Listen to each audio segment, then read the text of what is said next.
Tokyo Game Show is finally over and not a single piece of news regarding next-gen Monster Hunter. No Monster Hunter 6, World 2, nada, nothing. We got absolutely zero information regarding next-gen Monster Hunter.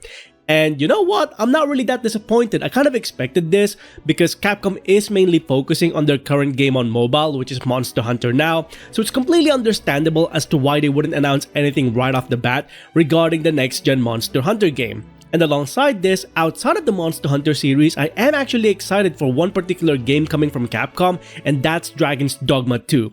The gameplay they showcased regarding this game looks amazing in my opinion, and I can't wait to see what they have in store for us regarding that particular IP alongside the Monster Hunter series.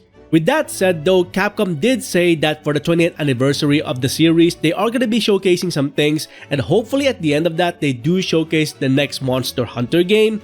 Having said that though, I did like this particular animation right here, where they showcase all of the hunters wearing the armor sets from all of the flagships of the series, and then at the very end you have the original Bone Great Sword and Hunter's armor that pretty much started the series as a whole. So this is the OG armor set, as they call it the Origin armor set back in World when it came out as layered armor.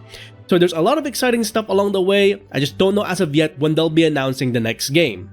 Now, because of the fact that Capcom gave us no news regarding the next game, it does give us time to speculate as to what kind of content we could potentially get regarding this upcoming title.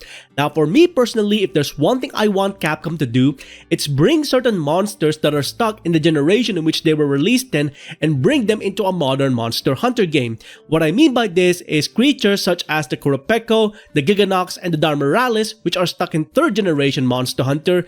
They should bring those creatures back and modernize them. Going even further than that, we have the Hypnocatrice and the Yamatsukami, which are stuck in 2nd generation. Again, bringing those creatures back and modernizing them. Now, having said that, I know there's gonna be a lot of people who want to see the Lagiacrus make it back because that creature was originally teased back in the prototype of Monster Hunter World. So that's another creature that Capcom really needs to work into. Another one that I personally want to return because the rest of the Fated 4 made it back into the series is going to be the Gammoth. The Gammoth had plenty of room to play around in Frost Islands back in Rise, and even in Iceborne you could bring back that monster because the Popos made it back into that game.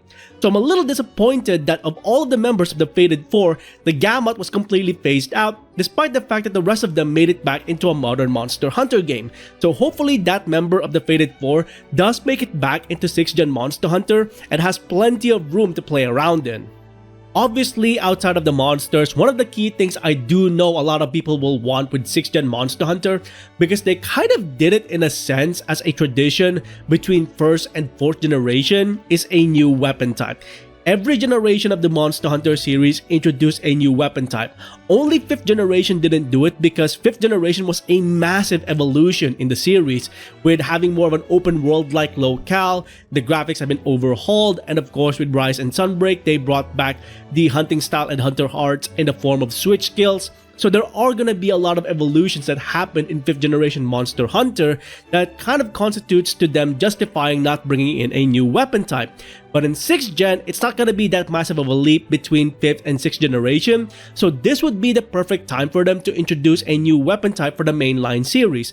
Obviously, they could reintroduce the Tonfas or the Magnet Spikes back in Frontier, but if they really want to make something completely unique to the series, they will need to craft a new kind of weapon in my opinion. And for me, if there's one set of weapon types that is lacking in the series, it's gonna be long-range weaponry. So hopefully in the next Monster Hunter game, there is gonna be a new long-range weapon that we can play around with. For example, I know a lot of people like the idea of having dual handguns like Dante from the Devil May Cry series ever since Capcom made that collaboration with Monster Hunter World. Or another idea they could do is they could take the throwing daggers they added in Rise and develop it into a full-fledged range weapon and have it as a permanent addition to future Monster Hunter games. I doubt the medium bowgun from 3rd generation is ever going to come back, so any new ranged weaponry would be a welcome addition in the entirety of the series. Now, the last bit I want to get into, because I do know a lot of people like the idea for a future Monster Hunter game, is whether or not Capcom should go for an open world game. Now, when it comes to the open world setting, it's a bit difficult for the series, especially when you're taking a look at older locales in the series, simply because of the fact that those locales don't have an established connection with one another. Having said that though, if we take a look at Monster Hunter World and Iceborne's map, those have established connections to one another, so if they're going to make an open world Monster Hunter game, that would be the perfect region for them to do it on, because as you can see with this map right here of the new world, you can tell where each locale is located and how they connect to one another.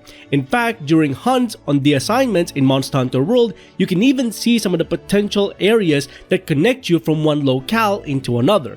So overall, if they are gonna do some form of open world Monster Hunter game, they'll either have to do it in the new world, or alternatively, they will need to update the map of the entire Monster Hunter series in order to give us an idea as to how each locale would connect to one another in an open world setting. And that is gonna be pretty much it for this video.